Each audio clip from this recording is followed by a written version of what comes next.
Today on This Week in Startups, Blair Harrison of Frequency is on the show. We'll take some questions in the Ask Jason segment, and Kathy Choi will bring us the news. I feel like it's too much when we do an Ask Jason and the news. Maybe we should just do one.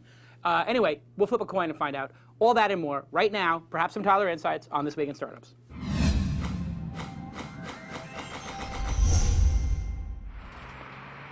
That's what it's all about, man. They said money is the root of all evil. What? Funny how it feeds my people. Yeah. We ain't gonna live like equals until we get the money, spend the money, and defeat you. Yeah. Money is the root of all evil. What? Funny how it feeds my people. Yeah. We ain't gonna live like equals until we get the money, spend the money, and defeat you. Yes. Oh, we're back from the launch conference. How you feeling, Tyler? I'm sick as a dog. Like you got the postpartum, you got the launch postpartum. What an got event, that. man. Cheers to you, Tyler. You did such a great job. You're always my partner in crime. Boom.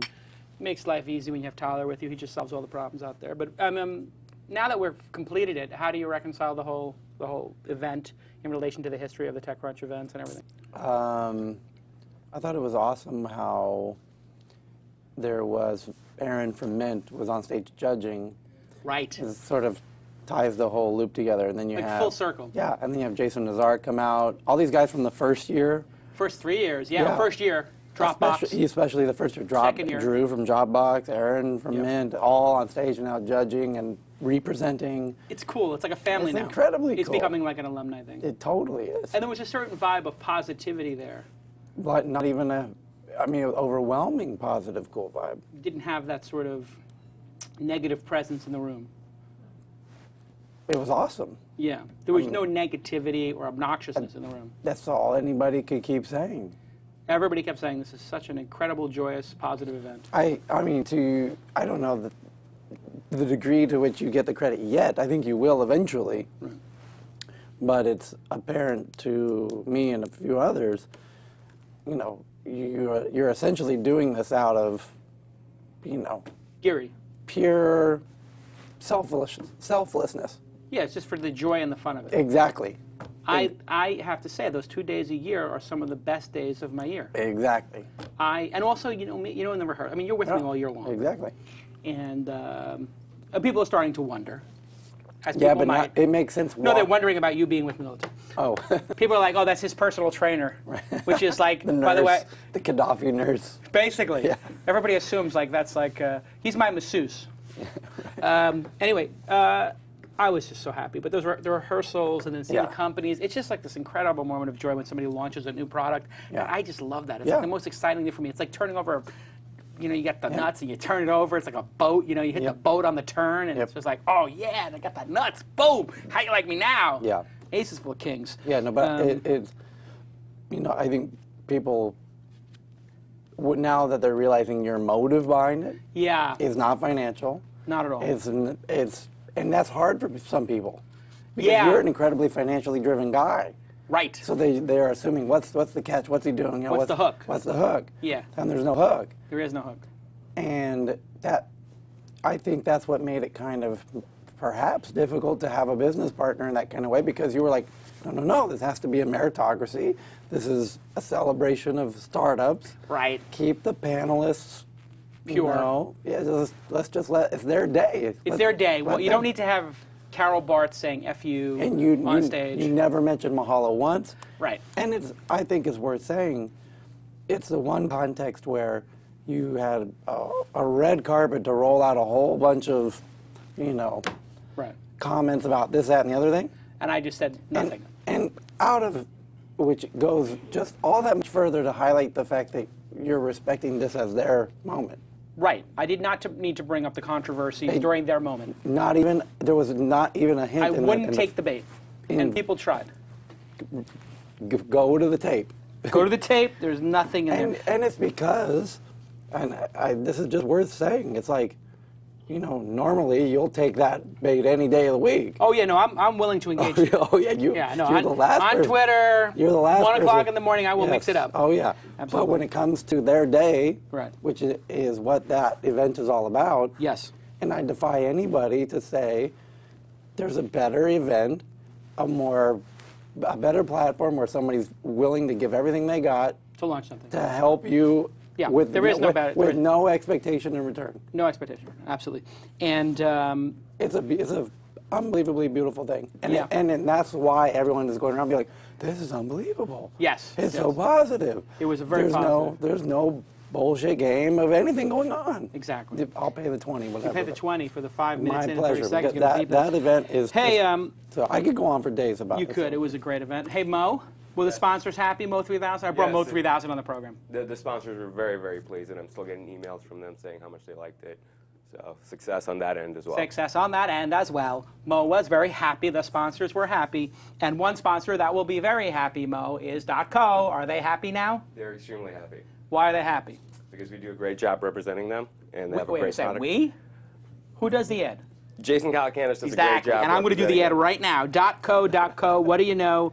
2 of the 40 companies on stage were .co, Screener.co, and Screener.co and Top10.co. Top 10. 2 of the great sites that Yeah. launched at launch were using .co. That's 8% of it. That's the trend that's coming. You got to get in on this trend now. Buy yourself a .co. They're $29.95. Those are 2 very different companies. Yeah, one's on the financial spectrum, and then Lenny- one is consumer. Fun presentations as well. Awesome presentations, and here we go. This weekend is holding a contest. Mo, how many times have I asked you to hold a contest? multiple times. How many times have you done it? Twice. Okay. You have to do a contest for these great sponsors every time. Got it. Okay. And we're doing the best contest we could think of. You buy a .co, you email it with your idea for the .co. You don't have to build it. Just email your idea. You know what we should give them? What? Something awesome. What? I don't know, like a MacBook Air. Okay, we'll give them a MacBook Air. You said it, Tyler. My idea. Yeah, that was a great idea from Tyler. Good idea, Tyler. It's a 2.13 gigahertz Intel Core 2 Duo, 4 gigabytes of memory, super drive. You're saying we should give them the top of the line. Don't cheap out. This is the machine you want, right? The top of the line. Right. Who got you that? Look how happy the guy is in this photo. The guy is thrilled. Look. So just email your idea. You want to be like that guy. You want to be like that guy, except you want to be holding a MacBook Air. So email the receipt from your .co, prove that you bought it, email it to us at contest@thisweekend.com with just like 1 or 2 lines about what your idea is for the .co. You don't even have to build it, just an idea. I'm going to read through those ideas on the show after April 1st. Tyler and I will pick the winner. Tyler, great idea for a contest. Thank you. Here goes Mo. Actually, technically, Jason, it was my idea for the contest. I said we should do something with the .co domains, create your own opportunity. Can you make sure you say that every time I come out? You have to say, go to opportunity.co to launch a great idea. I don't care who gets the credit as long as the sponsor's happy. All right, Mo. So on the line, we have Blair Harrison, who is the founder of Frequency. I'm not supposed to say .com? Anyway, Frequency, which you can find at frequency.com, ironically enough, but the brand is Frequency. And he's an old friend of mine. You may know that he was the CEO of iFilm, which got sold to MTV and Viacom for like $1 gazillion or something. And he could have stayed home and done nothing for, I guess, the rest of his life. But instead, he decided to build a really beautiful site called Frequency, which is sort of a social lean-back model, which we're going to hear all about. Welcome to the program, Blair Harrison. Thank you, Jason. How are you? I'm good. I'm good. Just coming off the high of the big conference, and really happy you could finally make it onto the program. I know that there's a ton of traffic between here and Hollywood, so we had to do this over Skype. Yes. Only in LA. Only in Los Angeles. I got people flying in from New York to do the Yes. show. I can't get Blair to go across town. I came to the studio, did you? Yeah, producer Rob. Producer Rob said you couldn't make it in. Anyway, I'm just joking. So tell us, what is Frequency at its core? What is it? Why did you build it? Frequency is a social discovery platform for video. What it is we gather video for you for users from their friends, from all their favorite sources and websites and blogs, and on all the topics that they care about, whether it's Charlie Sheen or Lady Gaga or Libya. And we bring it all into one place at frequency.com, and then we let you watch it all and share it with your friends, but do everything in one single, simple to use place. So I've And got it. why- Yep. Go ahead. I was going to say, I have it pulled up here, and you can see I'm logged in as Jason Calacanis. I pulled in my Facebook, I logged in with my Facebook credentials, and I've already got my Twitter credentials connected. And so here on the left, I am seeing a bunch of different videos and who they're from. I guess that's their Twitter accounts or their Facebook accounts. And then it plays the video on the right-hand side. And the premise here is what? That the people who I follow already are going to be good curators for me? Is that the sort of the idea? Yeah, so as I said, there are 3 parts to it. So the first thing we'll do is we'll gather the video from all your social feeds. So you connect Facebook, you connect Twitter and or YouTube, and any video that's shared by your friends, so it's either posted directly to Facebook or if someone tweets a link to a web page and there's 1 or more videos embedded in that web page, we'll find those and we'll grab them all and index them and put them into your feed. And then you can tell us all the sources you like, whether it's, you know, This Week In or Mashable or Al Jazeera or pretty much anything. We've got about 3,000 feeds of basically channels of content that we've seeded the platform with. And then the third thing you can do is you can tell us literally topics you're interested in. You can type in Libya, you can search for Jason Calacanis, you can put in pretty much anything, and then we will actively go and monitor the web for any video that contains that information, that tag basically, and we'll bring all that stuff together and put it into the single feed for you on frequency, and you can watch it. You can watch it all in one place. So here I've done a search for Libya as you suggested. I hit plus, I guess I can add that as one of my topics, and if I click on Libya, I've got the same, I guess what would you call this? It's sort of like a three-pane, like almost an email metaphor. On the left is the sort of list of the running of the shows, or the running of the clips, and on the right we have actually watching the clips. And is the idea here that I would, this is for Google TV, or is it for my laptop? What is it for? It's for everything. I mean, the platform we've built is doing, you know, all the heavy lifting and hard work at the back end of bringing all the content together and indexing it. And then at the moment, the only thing we've built for consumers is the browser-based version at frequency.com. It does, however, run pretty much out of the box on Google TV. There'll be an iPad version in the second half of this year, and a few other things too. What does this auto scan button here do? What's the point of that? So one of the difficulties of navigating through an enormous amount of web video is everyone's built their own player. There's a YouTube player, obviously, but there are hundreds of others, and we've built adapters into about 300 of the top video sites on the internet, and we are indexing the video in a way that enables us to have this scan mode where we will just play you a few seconds of each clip, and you can basically just lean back and take your hands off the keyboard. So if you want to know, as you're doing at the moment, what's happening in Libya right now, just typing Libya, hitting on the tag, and then letting it play in scan mode will play you just a short snippet of every clip, and it'll just keep playing all the newest stuff as it comes in. So the idea is you don't have to play with, you know, different players and hitting play buttons, and enables you to very quickly navigate through a lot of video. Tyler, if people have a question for Blair, how do they get it in there? Just put a Q followed by a colon, and then your question. On Ustream. On Ustream, or in Twitter, use the hashtag #PoundTwist. I have to say, and this is what attracted me to the company when we first met, and I angel invested in it, full disclosure, and I asked you, will you please let me angel invest in it, because I know this is going to be interesting to a lot of people. This idea of leaning back and scanning, as I'm doing right now, take a look at my screen, guys, in the tech booth. What you're seeing is, this is all of my friends, or these are all of the things that have been tweeted about Libya, Facebook, etc., the most important clips. And instead of playing the entire clip, it's cycling through these, and it's playing them. You can see there it has an overlay. It's hard to see. Let me see if I can zoom in on that for a second. And the overlay says we're watching, 14 seconds of 15 seconds. And then it goes on to the next clip, to the next clip. And you just watch 15 seconds of each, but if you want to stop and watch the full clip, you just press a button. And they've normalized in their player against all of these videos. How genius is that? You could string together at 15 seconds in a clip every Libya thing. So it's almost like, and that's why I like the name also, when you start thinking about branding and all my rules of domain names, frequency.com is an incredible domain. And now I use this all the time to look at a keyword and just get up to speed. It's almost like a blog in video format. I consider this a very innovative, I've been waiting for somebody to come up with an innovative way to, in the way Engadget gives you sort of a worldview, or Gawker gives you a worldview, or TMZ gives you a quick worldview, a snapshot, if you will, of what's going on, Nobody's figured that out in video because you have to hunt and pack and watch these things. But when I go to a frequency channel and I just look at it, it's like, oh my God, 15 seconds of each video, and by the time I get through 10 of them, and it's playing in the background while I'm playing poker, or I'm playing StarCraft, or I'm writing something, I can just get up to speed quicker. Talk about this normalization process, Blair. I was just explaining it to people and why I think it's so killer.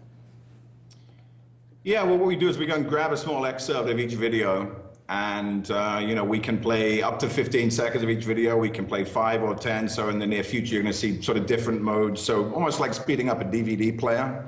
But the important point is we can render that experience full screen. So if you hit the full screen button now in your player, which is great to do, I see. connect it to a TV, and then as each clip changes, we'll show you the headline, the title of the clip. It's all playing full screen. You don't have to use play buttons. And if you're switching from a Wall Street Journal player to a TMZ player to a Vimeo or YouTube, etc., it's basically impossible to do that online without doing something like what we're doing. So the idea is you've got this, both the combination of the lean back experience where you're full screen, you're just letting it play, and if you want to go and get as actively involved as you want, you can search and follow a bunch of topics, and you can just get as deeply involved as you want.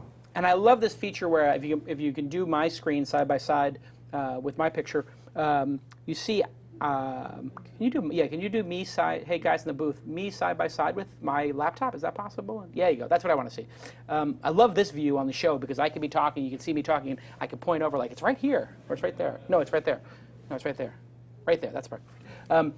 This is showing clips, and at the bottom it puts an overlay here. How would a no-fly zone over Libya impact things? BBC.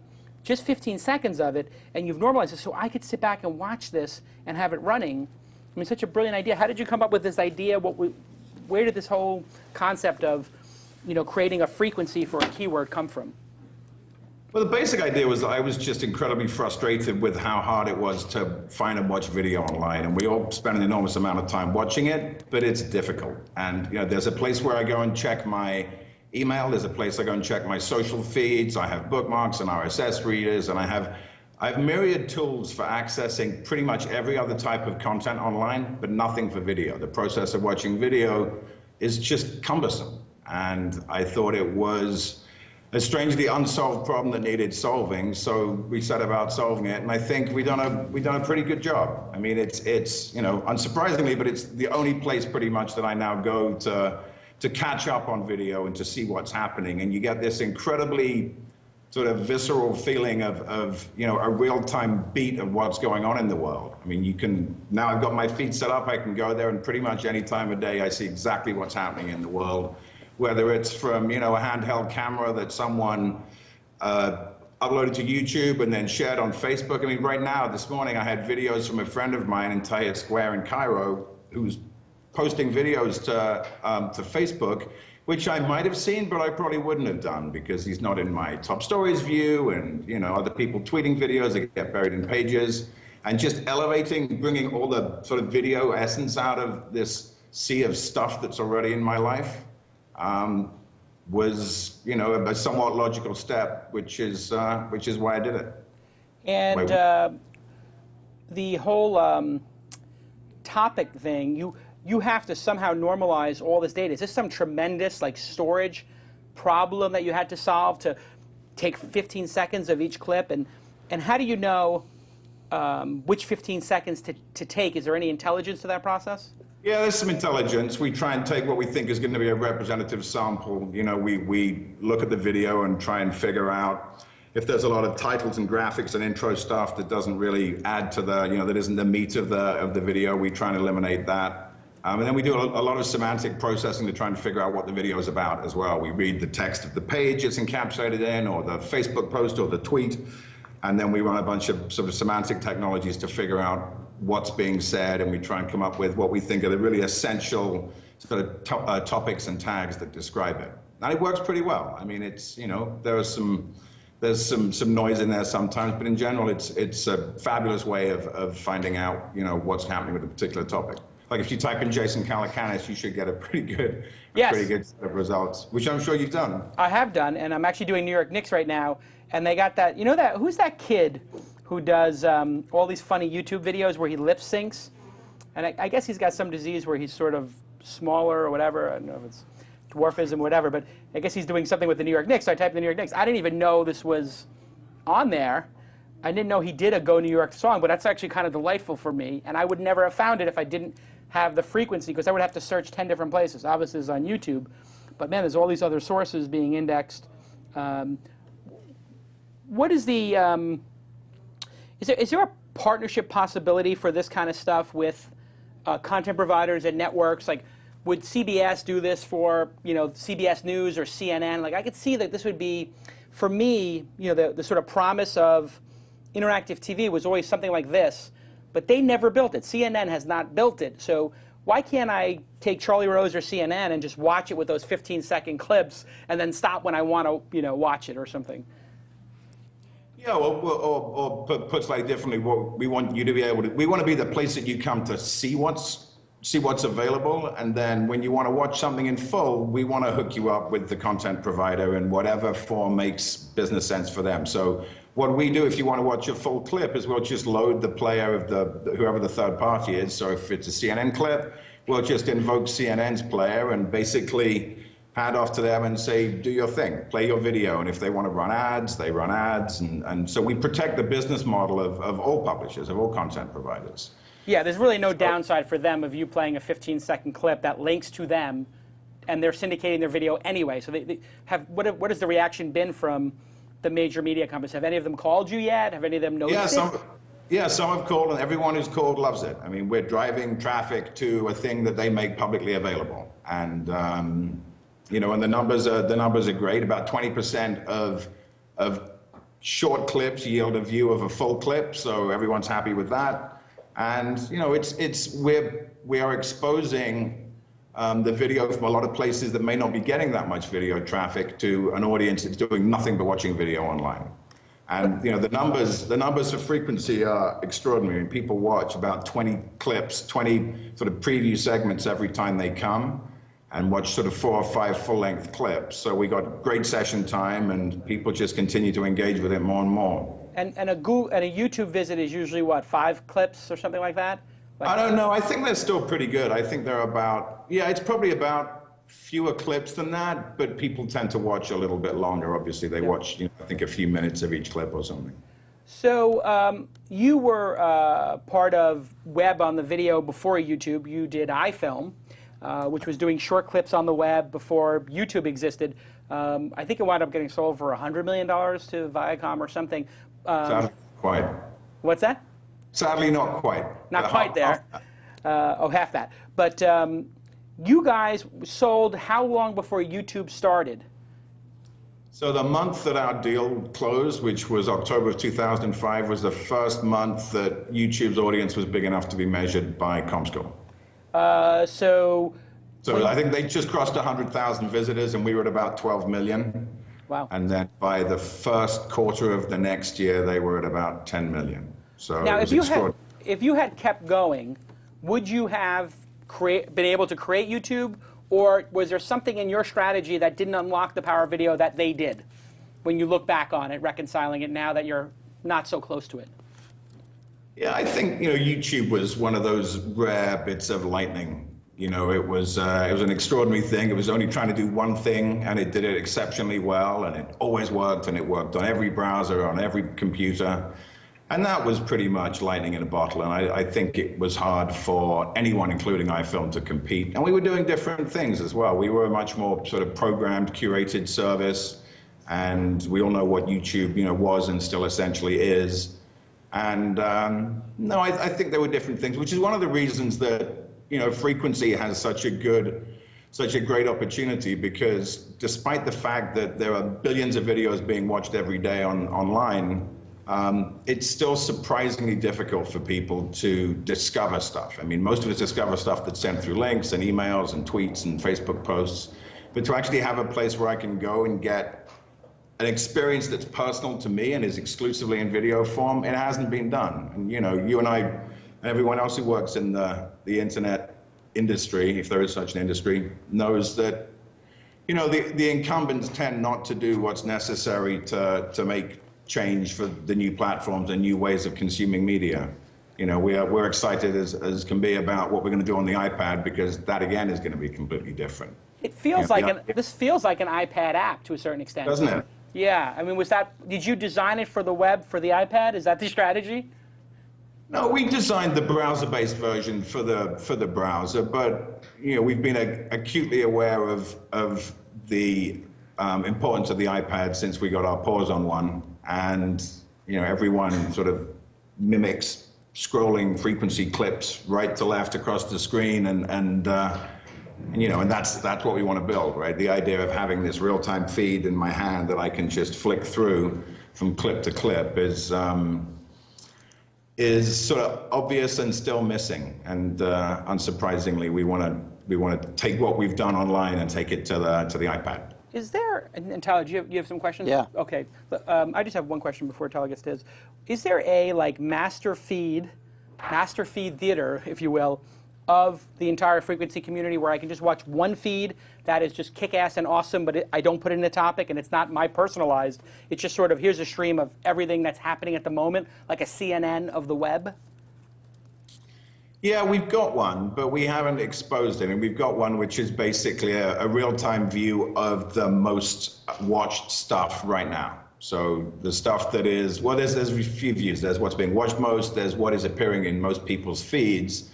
Because, we've got about 10,000 social feeds in the system, which is people's Twitter and Facebook feeds. And we only launched that feature at the beginning of January. And it's growing like wildfire. So we can actually see in pretty much real time which clips are being shared on Twitter and Facebook most actively by our audience. So that's another way in which we could construct a view of what's the hottest stuff right now. So you'll be seeing some stuff like that coming out soon. Awesome. Tyler, let's get a question from the audience. So Throwboy wanted to know, are the results have a human element, or are they is it a completely algorithmic? Yeah. Algorithmic or human curated? What's the secret sauce? So there are a few parts that are human curated, but in essence, no. I mean, you can't scale something like this the way we want to scale it by human curating too much of it. We have some featured sections, so there are people who are featured and topics and channels that are featured in various places of the site. And then we have some back-end work that we do to make sure that the metadata is clean and the tags are clean and things like that. But in general, it is curated by each user is curating the web for themselves. They're selecting their own feeds and they're, adding and removing things as they use the service, the product, to make it into the feed that they want, to make their own personal video network. I see behind you, Blair, some pornography on the screen. How do you deal with that? I'm just kidding. You've gone through it again. I was just kidding. There's no pornography behind you. But how do you deal with objectionable material getting into the system? Well, there isn't much at the moment. Yeah. The nature of what we're doing is that everything is in real time. I mean, we're not an archival service. We're not a place that people go to search for an old Rolling Stones video, even though I think we got some. It's a real-time service, which means it tends to be about what's happening right now. It tends to be informational more, and information, entertainment news, and everything that's current. And for some reason, our audience so far has not spent much time adding feeds of pornography. There have been a couple. They're fairly easy to spot. Yeah. Tyler, another question. Yeah, Marco Bruges asks, or begs the question that it seems ideal for use on an iPad. Is there any? He mentioned before the iPads. When can we expect this iPad app, this elusive? In the second half of the year. Second half of the year? It's only 3 months away for fall. So you're saying July? I didn't say July, but very soon. All right. As soon as we can get it done. I mean, we're working at it furiously, but it's the kind of thing one has to get right. It's a very high bar. We want it to be as perfect and beautiful as we can make it, and the apps that have been successful on the iPad have set a very high bar, as has the iPad itself. So we want to get it right. Yeah, I mean, I guess Flipboard would be something that people would compare to this. I mean, this sort of is Flipboard-esque, except for video. And they don't have the concentration on video like this. I mean, this is really focused. Another question, Tyler? Elroy Z was wanting to find out more about how doing ads around this kind of thing. Like, you know, Yeah. keeping it so clean is obviously very nice. I guess there would be an issue if you did put ads, or Is there an what's- issue putting ads into this sort of 15-second curated stream? Is that the goal down the road? Absolutely. I mean, I don't know exactly what form yet it's going to take, but there are a bunch of ways to monetize frequency with advertising. You know, with sort of obvious advertising, it's we can insert 15-second ads into a stream of 15-second segments relatively easily and relatively unobtrusively. But there's a bunch more interesting ways. I think, you know, monetizing video effectively online is something that has only just begun, and you know, there are going to be a lot of innovation in that space, and we want to be part of it. But as to exactly how it's going to happen, not sure yet, but confident that, you know, that it's doable and it's something that we can do. Okay. Final question from the audience? Final question from Business -1. Wanted to get a sense for how he says, are you worried YouTube will create this same feature? Yeah, so that's the standard. What happens when YouTube adds this feature? Is YouTube even going in this direction? I know it personalizes a little my results based upon I think they're using the Amazon algorithm or the Netflix one because those are public, the personalization, but that's not what your social network. Does that keep you guys up at night? Not really. I mean, there's sort of two parts to that answer. One is if you spend too much time worrying about a multi-billion-dollar entity is going to do, then you don't get out of bed. You just have to, you know, do what you feel and do it fast. You do it with the speed of a small startup. So I don't worry about it for that reason. But secondly, there's a lot more video online than there is just YouTube. I mean, YouTube represents a huge amount of consumption and a huge amount of the number of clips that are available online. But there are millions of other sources, or at least, you know, hundreds of thousands of other sources. And our business is to index all of them. And that's a bigger thing than just YouTube. So no, I don't spend too much time worrying about what YouTube's going to do. Yeah. How much data are you actually processing in your sort of clip search engine, if you will? We're doing about 25,000 clips a day. And then at the back end, that means we are sort of moving terabytes of video around every day in terms of indexing and transcoding and some of the stuff we have to do for the scan mode. And then lots and lots and lots of tweets. I mean, we get about one video per 100 tweets. So about 1% of tweets contain a video. So we're processing already millions of tweets a day and millions of Facebook posts and everything else. Do you have to pay for that Twitter access, or is that like there's enough that you can get from the sort of sample, or are you going in through my credentials? How does that work in terms of the fire hose, not fire hose? Yeah, we don't have the fire hose, and I think we're getting to a point soon where we probably should have it, and we've certainly talked to Twitter about, you know, what our options are between publicly available APIs, which is what we have now, and getting the full fire hose. So I think we'll probably end up there in the near future, yeah, because we're taking a huge amount of data. And you can buy the fire hose now from other third parties, right? Yeah, you can. Yeah, in fact, we've been approached by one or more of them. All stuff we've got to figure out, but at least it's a lot easier to get hold of that, especially if you're happy to write a check than it used to be. What does it cost? Does anybody know what it costs? I thought it was $100,000 a month. $100,000 a month for the feed? Yeah. I guess do they sell it on a usage basis or a flat rate, Blair? Do you know?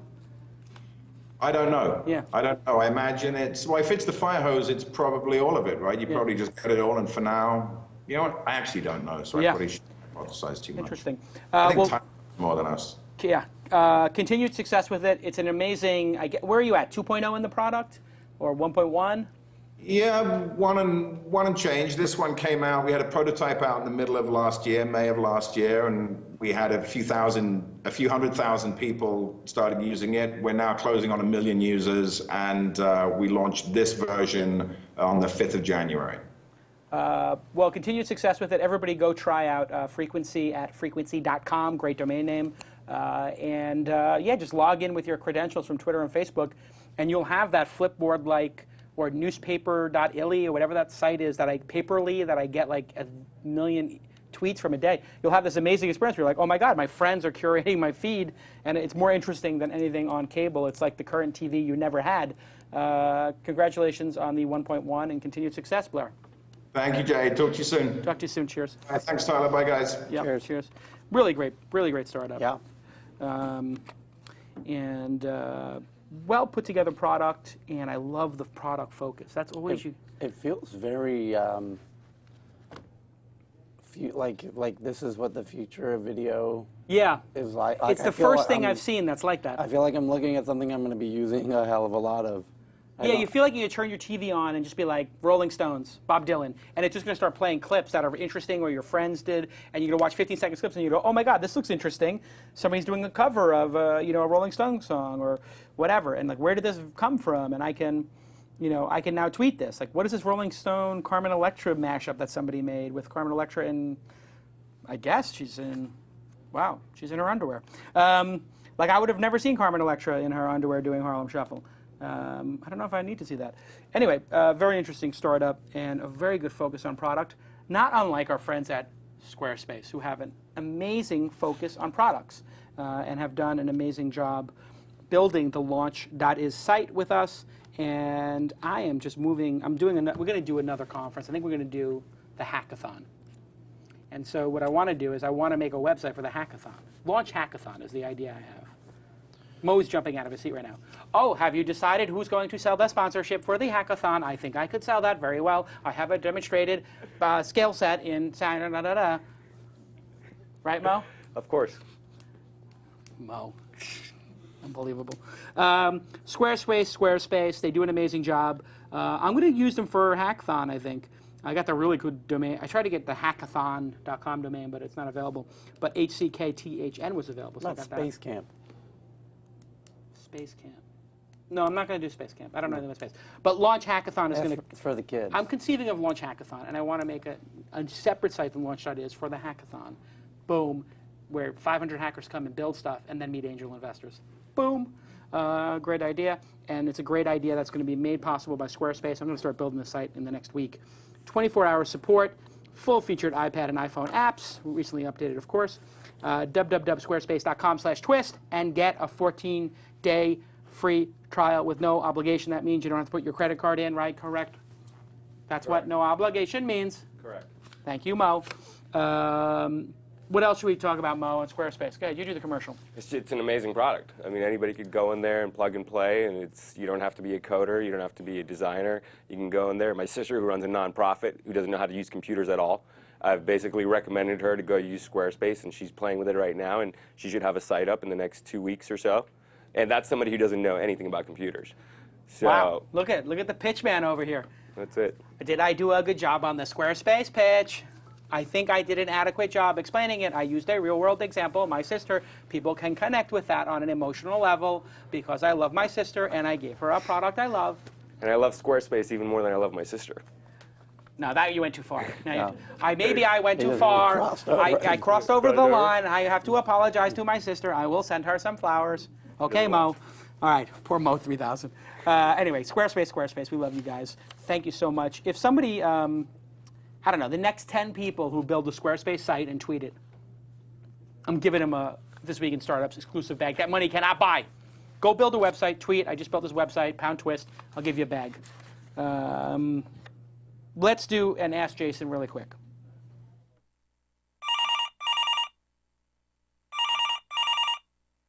Okay, on the line we have Robert. Robert, are you there from the 845? I am actually calling from Jerusalem, Israel. Whoa, let's put the pin on the Yeah. map. That's a first. Yeah, it's a VoIP phone, so. Perfect. It feels like you're in New Brunswick. Go ahead, ask your question. My question is like this. Right now I'm finishing my MBA here at Bar Ilan University in Israel. I'm very business focused, but creative at the same time. And sort of that's what led me towards the startup industry. And here in Israel, startups are a very big deal. And I once heard, I think it was Anderson from Anderson Horowitz. And I don't remember who it was. And basically what he was saying was that there's no shortage of good ideas. But the question is whether or not they can execute. Right. And what I hope on doing in the future is to be able to make a company sort of, I guess, a combination of something like Y Combinator and BetaWorks, where we're very focused in the actual company and sort of our companies, and we can help make them succeed, especially considering the fact that I wouldn't be the technical founder, much more the business aspect. And I think a lot of these companies lack the business aspect of their ideas. They're sort of just product. So your question what is? they do. So my question is, there's two ways I see to get there. Either I can sort of go the VC route and get a job, at a venture capital firm or fund, or do I go to a startup and learn from there how to build myself up, sort of scaling up from that way? Okay, so the question is, I am getting my MBA. Should I go to a VC firm or should I go to a startup to basically earn my bones, as it were? And so that's like, picking between, should I have a soy mocha and a soy a soy chai latte? They're both delicious beverages. Sometimes Tyler gets a mocha, sometimes he gets a latte. These are both. What is it like, Tyler? Tell me. What is it like? What is it like, Tyler? The dilemma? His choice. His dilemma is like. What do you think about that for a second? Yeah. I can tell you, dilemma is like, oh my God, should I have apple pie or pecan pie? I mean, they're different, but they're both delicious. They're both going to be a great dessert. If you're so lucky that you could work in a VC firm or a startup firm, get the heck off the phone and go do it. This is both incredible opportunities. It's much harder to get a gig at a VC. Everybody wants that gig. So if you can get in there, you're going to see a lot of startups pitch, and you're going to see things get funded. You're going to see things go sour. You're going to see them go north. That's an incredible opportunity that very few people have. If you can get that at a great firm, I would take that because that's just a rare, rare opportunity. Now, being the business guy at a startup, there's going to be many more opportunities to do that because there's many more startups than VC firms. Now, if you can get that, and you can be part of a founding team, or you can go join a team that's maybe somewhere like here on the curve, like Frequency, like, hey, they got a promising product, but they're about to go in the spring. That would be another great thing to do. Getting into Y Combinator and being part of Y Combinator or Techstars, for a business guy, it's a little bit hard because you have to have two technical co-founders, so they're not going to accept you. You need to have a skill set. So you could fake it by just saying I do mock-ups and I'm a product designer, and just learn how to use one of these wireframe things. I mean, you could probably learn it in 2 weeks, and by the time you do that, you just show that you mocked up a couple other sites, and I redesigned Groupon to be, for the iPad, and here's what I would do with the Groupon iPad thing. And you show people those wireframes, all of a sudden you got credibility. Oh, you're a builder, not a talker. And it's that simple. When people tell me, like, oh my God, I can't get into Y Combinator. I say, why don't you just get Balsamic or one of those wireframe things and make up like a set of 10 wireframes, rebuilding a couple of services or building your new product, and they'll consider you a product specialist or a designer. Heh, you just fooled them. Easiest way to get in there. I'll just take a Photoshop course. So, I mean, this is a flip a coin. You lucky bastard. You can do both of these things. It's awesome. You're lucky that you got into your MBA program. You're going to graduate from it. No MBA program would accept poor Mo. He's over there dying. Actually, Jason, I applied to the Harvard MBA program, but I never got a response. I'm still waiting. This is the MBA. Yeah, it's no Harvard, but yeah, no, it's just you get in the Calacanis MBA. Much more important. Tyler, what do you think? You got to go with what 10 years from now you'll have less regret about. So looking back in the rearview mirror, right. What would you have less regret? That's about passion. Yes. And so just go look at your opportunities, and when you feel a passion for something, like I got to do this, just trust your judgment and do it. And which one are you going to say, gosh, I wish I would have done that? Like, yeah. You're not going to regret doing one of them or the right. other. You're going to, if you have any regrets, it's going to be like, I wonder what would have happened if I had done that. So, I mean, my advice would be if you get into a VC firm now and you can get that opportunity, take it, because you'll get you networked in the industry and you'll get to go to these conferences for free, and they have really blown out kitchens with lots of free stuff in it. They order lunch every day. It's a pretty cush job. And then just do that for like a year or two, and then when one of the portfolio companies comes in that you just feel passionate about, whether they fund it or not, just get the hell out of there and tell them, I have so much passion for this, I have to go, and you're out. Audi 5000. Boom. Does that help? That's a plan. That really helps. Thanks so much. All right, Appreciate man. it. Good luck with it. I'll see you at Kinternet, maybe. I may come out to Kinternet. I'll introduce you to Yossi Vardy. They'll get you a job. How about that? Yeah, I saw him I saw him at launch. I was watching it live. Yeah, that's a big He's macher. hilarious, that guy. He's a serious macher. I'll see him this weekend. All right, good job. Finish up your thanks so MBA. much. Don't let them poison your brain too much. Let's do the news with Kathy Choi.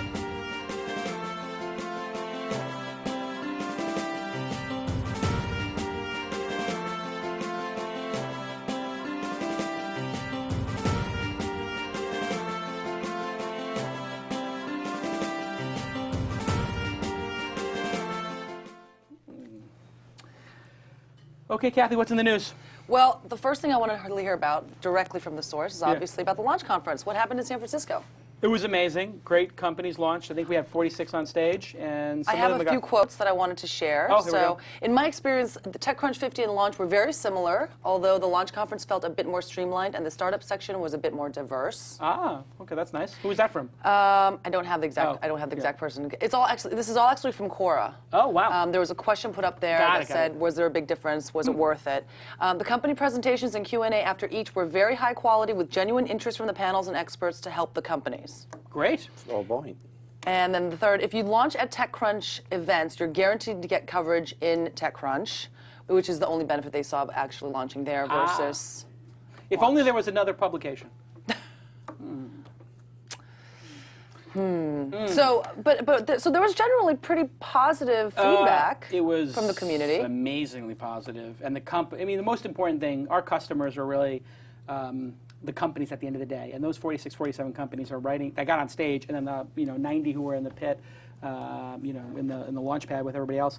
Those did amazingly well, and they had an amazing experience. For those that weren't playing along at home, the bidding war broke out on stage for Green Goose, one of the companies that was in the launch Yeah, pad. they raised $200,000. They raised $100,000 on stage, and then they did the other $400,000 the next day. But how do they raise money while they're on stage? On stage. On stage, I asked for a commitment from 2 of the angels if they would commit on stage. And they had to negotiate the terms. Yeah, on and I got the stage guy, and I got the guy to live. tell me what the cap was and the amount of the and he said it, and they said they agreed on stage. And Shervin, who is it? Shervin and What was the other one? I can't remember now. Somebody in the audience will tell us. So what kind of follow-up is going to happen after this now? I can tell you what happens after it. A bunch of emails come to me from venture capitalists and angel investors saying, "Can you introduce me to X?" And I send it. A bunch of the companies email me and say, "Can you introduce me to Y investor?" And I forward it on. And so I've been doing those 20 a day, literally. Oh, wow. And then in addition to that, they'll get press. They'll start announcing the closing of their rounds. I'm going to guess a third of them are going to close money. I mean, it's pretty amazing. I know there were a dozen companies that were on the verge of closing, or had basically soft circled money, basically like, "Hey, count me in for 25, count me in for 50," kind of a thing. And I saw a number of them have been syndicated on AngelList, Angel.co, of course, another .co. Yeah, he said he Naval was in the front row for 2 straight days. Like putting them on Angel List. Yeah, and that was the thing that also I was very proud of, was that the judges, the grand jury, was there for 2 straight days watching every presentation, and these were people of note. And they then, were you backstage when we did the voting, or you were busy? No, I wasn't. Oh, it's incredible. I mean, I didn't vote, but the 15 jurors were arguing over stuff, picking the winner, and Room 77 won. That's going to be a huge business success. But they were right behind it, things like Green Goose, that was very interesting, or New Air, which actually Tyler got them ready for their presentation, and New Air was a complete disaster. I mean, this was the worst presentation of the bunch, and then by the time they got on stage, they rocked it. They didn't sleep for 3 days. They worked for 3 days without sleeping, and then got on stage and showed something that kicked ass, thanks to Tyler. So just unequivocal success. We'll do it again next year. And we Next might year? A year from now, same place. But there's always the opportunity to do something in another location with a similar format. So I'm thinking about this hackathon thing I want to do, where it's only developers are invited. So nobody can buy a ticket, just developers building. It's like a VIP, invitation only type of situation. Invitation only, like a startup weekend type thing with hackers, just this classic hackathon where we invite 500 hackers to come together and just build stuff. And then at the end, after they build it, they show it to the angel investors. So maybe you come Friday and get funded on Sunday. Jeez. So you take off work from Friday. So you work this is what happens. You work at Foursquare, you work at Facebook, you work at Google, whatever. You come Friday. You take off from work Friday, like you've got to take care of your grandma, or you're sick or something. You show up at 1 o'clock. You build a team from the 500 people who are there. Like, hey, anybody interested in mobile? Anybody interested in GeoCache? Anybody into Facebook Connect? Boom. Anybody into social gaming? Then you actually build something, and then on Sunday you present it. So Sunday is just like open mic almost, where people just come up and show what they built, the prototypes, and why they're important. And then I have angel investors there just to say, like, okay, I'll give you 50 grand to take it to the next level, or I'll give you 100 grand to take it to the next level. It'd be a crazy, crazy, unprecedented event.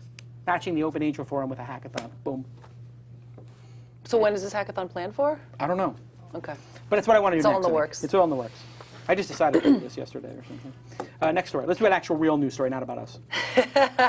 My Likes raises $5.6 million for social endorsements. Oh my God. This is an advertising platform based on spreading personal product endorsements through social networks. Yes. Announced yesterday that it raised $5.55 million, led by Khosla Ventures. The service enables anyone to endorse products on their social feeds and earn a pay-per-click. So this seems to make sense for celebrities like I Kim signed in. Kardashian, Yep. et cetera. But is this really a sustainable business model? I mean, who's actually going to use this? I signed up just to play with it, and I've already made, I mean, the instantaneous nature of this is just really compelling. I tweeted out that I love Virgin America. And, oh wow, where do you want us to post this? I want to post it on just my profile. Oh my God, I have all these Facebook pages that I own. And I did it today, and I think I made like $30 at 30 cents a click. I probably got 100 clicks or something. And then I got a couple dollars for signing other people up. It was weird. It's a very cool idea. People are going to be spamming the hell out of each other. But what I liked about it, where's my payment history? Here we go. So let's see, my payment history, I have pending earnings of $15 basically. A couple of people I invited joined, I guess, because I tweeted that, and then I got a bunch of clicks for the two things I clicked on. And it's a pretty smart idea. When you like I did this Choban, like I said, I eat this yogurt and I like it and it's good for you. I did that 4 hours ago, and then I did this one, Virgin America on more Wi-Fi, helps me stay connected, and like a lot of people clicked on it. I don't know how many clicks that is, it doesn't say, but it does say that I had $14 earned, and an engagement score of 400, whatever that is. So it's sort of like Clout plus Adly, if you know those two startups. Like it knows that I'm an important person in the Twitter ecosystem because of my following. Oh wow, I got to do my level of education. I went to a college and university. I don't have a master's. And so I could like this song here. Like let's say I like this, I get 11 cents a click. So it's pay-per-click advertising from your friends. Using social influencers. Right. And the Chopan yogurt one was like 40 cents. So if I want to do the Chopan one here, I'll just click on Chopan, right? I say I like this, and I post it to my Facebook and my Twitter. And I just save the message, and boom. So anyone can be a brand ambassador. Anybody can use it, and what I like about it is you only get paid if the person clicks, and they seem to be checking for click fraud. But this is going to have massive click fraud issues.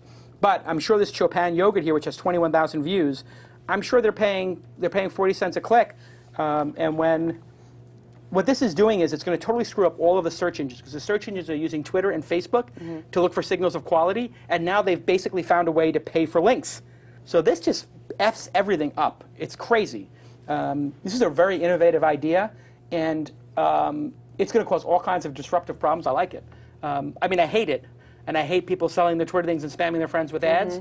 But I like it in terms of it's just the workflow is really interesting, and it. Well, if people are genuine and they use it for non-evil purposes, then I think it really But it works. doesn't require any disclosure, which they're going to have to because that's against FTC regulations. So they're going to have to put disclosure in the tweets, and they don't require that, which is a big mistake. So they need to support like some standards for putting like /sponsored. So it should force you to put ad at the end of your tweet or the end of your Facebook because basically they're promoting deceptive advertising, which I hate. Right. And then people, if they disclose it, it's fine, but this is going to make you unfollow a lot of people. If you do this 2 or 3 times, your friends are going to be like, oh my God. Exactly. And There's they're already gonna people follow who tweet too much or Facebook, put status and updates. you really need to know the yogurt I'm eating. I mean, I don't know that's Some necessary. people might, Jason, I don't know. I don't know, but I mean, aside from super fans, I don't think they need to know the yogurt. And actually, Chopan yogurt is good, but that's like my second choice. I like the Greek yogurt better, But actually, they make the Greek yogurt. There's another brand of Greek yogurt I like better, the Fagi.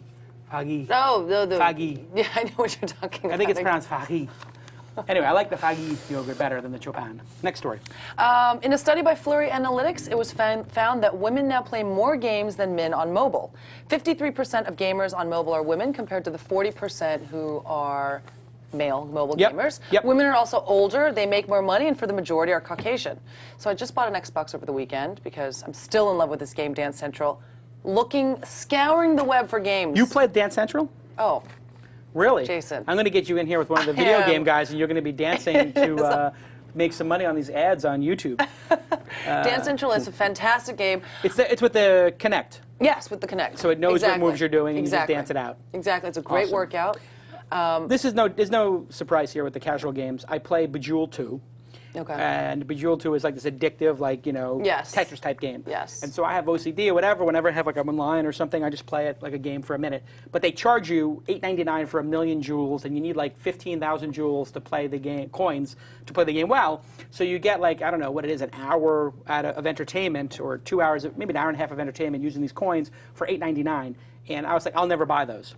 But then I was competing in the game against Marissa Mayer from Google, my partner Brian Alvey, my cousin, all my sister-in-laws play it, and it is mostly women. My partner Brian Alvey's wife plays it. So now I've been suckered into it because every week it keeps your score versus other people. Marissa Mayer beats me every week, and I beat her one week. And the week I beat her, she told me she was playing like crazy trying to beat me, and she just had a bad week.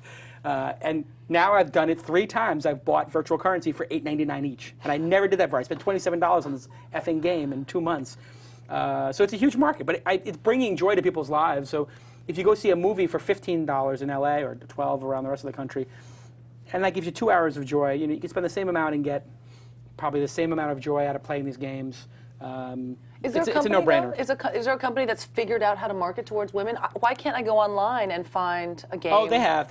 Yeah, a group of games that I like. Well, I mean, Farmville and those kind of games, Cityville, those are very targeted at women. And the Zynga collection is, like they have some male games like poker, and I think Cityville is probably somewhat male, but Farmville was definitely female demographic. Bejeweled, female demographic.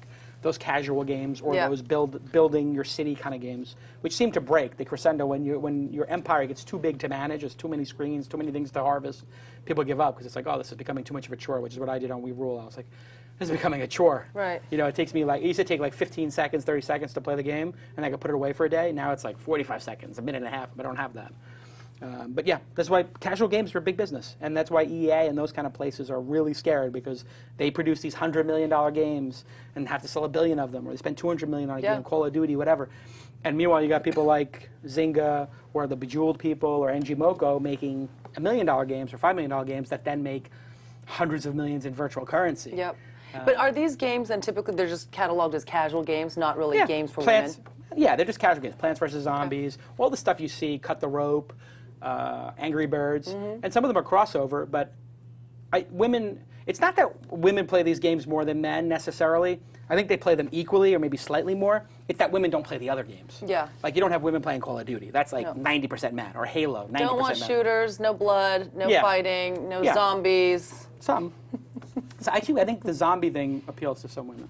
Yes, there's some women in our office actually who like the zombie thing. Yeah. Okay, last story. Alibaba CEO David Wei resigns after an investigation found evidence that more than 2,000 subscribers were involved in fraud sales.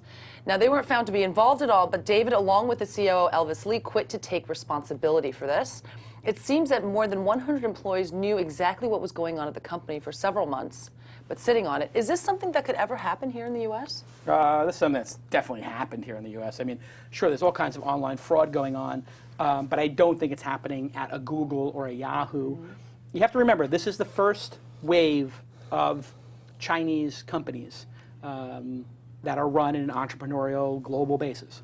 So there's going to be growing pains, just like in the United States, we had a lot of growing pains during the Industrial Revolution and robber barons. So you're going to see robber baron-like behavior, bad behavior, people blocking other people from doing commerce, all kinds of stuff. That's just part of defining how business is done. So on a very high level, I don't see that as unexpected. No, I don't think this scale could happen often in the United States, but we did have Enron, we did have WorldCom, we did have Adelphi, I think, all these other places where there was large-scale fraud going on, but it was limited to, like the top 2 or 3 people. This is different. This is like a strata of people below involved with all these other accounts doing this kind of, I guess, I don't know if it's click fraud or what kind of fraud it was. I think it was they were setting up fraudulent companies to buy things through Alibaba. Yes. So that is really weird.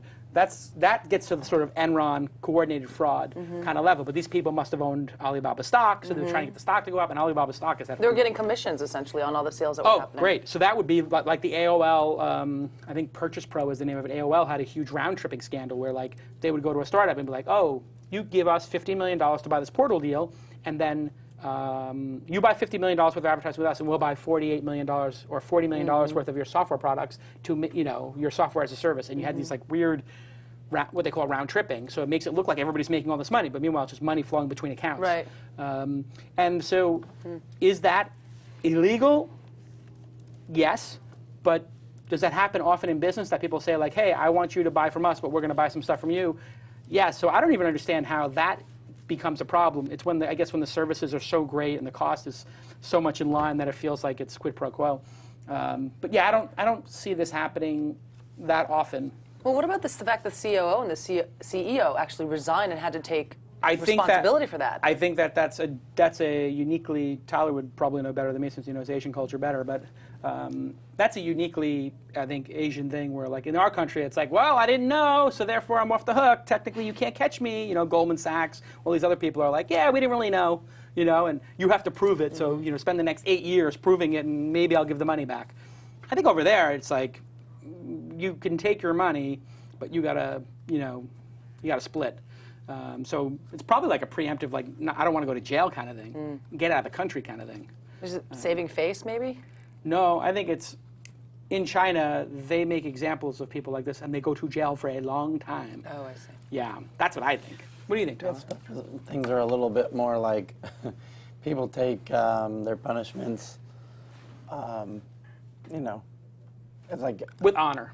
Yeah, it's like when you mess up, you own up to it and you get... Like the whole samurai killing, I think it's a little bit of suicide. seppuku. Well, Yeah. the modern version of that in business happens all the time. It's kind of interesting to watch in Japan. If you watch the news, almost every morning there will be the head of a very, you know, a publicly traded company. You know, they'll do a special news briefing, and the whole like management team will stand up in front of this huge camera crew and do this very deep bowing to the camera. You know. And it's, you know, On the news every morning? almost daily. Really? At least weekly. Yeah. Yeah. And I mean, if you just type in... And like, they resign. I mean, if they screw up in any kind of way and they reflected negatively on the company, you're out. They resign. It's, you know. and if you type in just Japanese CEO or Chinese CEO and suicide, you will see a lot of it, sadly. I mean, I think they take it very seriously, the shame of it, failing in business, like the toy manufacturers, and when they had their problems with the recall. And then if not, you're going to jail for a long time. I mean, you have kids over there in Korea, and you're Korean, you know about this stuff. Like, they kill themselves over, like, their SAT scores, basically. It's crazy, right? The pressure put under them. And Japan is like that, too, right? A lot of... I mean, you have pop stars killing themselves over people's comments. It's a very... Right, that was a really Korea. strange story. That was Korea, yeah. But that's why they make people sign up with the Social Security numbers now, because they want people, if you're using Naver or Dom or any of those services, you have to put in, and even Google, I think, over there now, and Facebook, you have to put in your Social Security number so that you own your words if you say something in comments. Like, it's not like over here where you can be like, oh, Hacker News, Jason Calacanis, I hate him, signed Mo 3000. I mean Mo 4000. I didn't write that comment. Only good comments. Only good comments. All right. How did I do on the ads? Did I do a good enough job for the sponsors? Was Great okay? job today. Go get some more Is that the sponsors. ad police? Is that why he's over there in the corner? No, I brought him in. I brought him in here because he's not doing enough to make sure that these advertisers get value. All right. When are you going to? When is the next Mailchimp ad? The next MailChimp ad is Friday. And Mailchimp is your best client? They're all my Top best clients. No, but I'm saying in terms of total spend, they're in the top 3. Yes, as far as total spend goes. And you're going to get a monkey suit, a chimp suit, and come in here and do an ad for them, right? Or I'll get somebody who's better suited to... Oh, you won't do it yourself. You don't appreciate the client. No, I'll do it. Do you appreciate the client or not? I definitely appreciate So the then client. get the chimp suit and come in here, and then you should come in with the MailChimp monkey or something, and then you should go like I do every week. Okay, listen, I'll do it. I know you're going to do it. I'll throw If they the do out there. if they do one more extension of their sponsorship, you better come in here with a signed insertion order in a chimp suit, because they're paying your rent. They are. That's your best client. I get it. You better appreciate them. All right, thank you, Kathy, for the news. Thank you, Tyler. Solid job, but no insights. But I'm not going to give you a hard time because you lost your voice. You worked so hard. He sounds awful. He's exhausted. He's exhausted. I worked him hard. You should take a couple of days off. Go down to San Diego or something. Go down to the Diego and go have some. What do you like to get when you go to the Sunshine and Mexican surf. place? What do you like? You know what he needs? He needs a massage. We got the Thai massage already. Drop it. Me, the San Diegans that live in LA. Yeah. Mark Suster, Brian Norgard from Where do you go? Namesake. Not We all- Tacos por favor. No, we all go to the same place. What is it?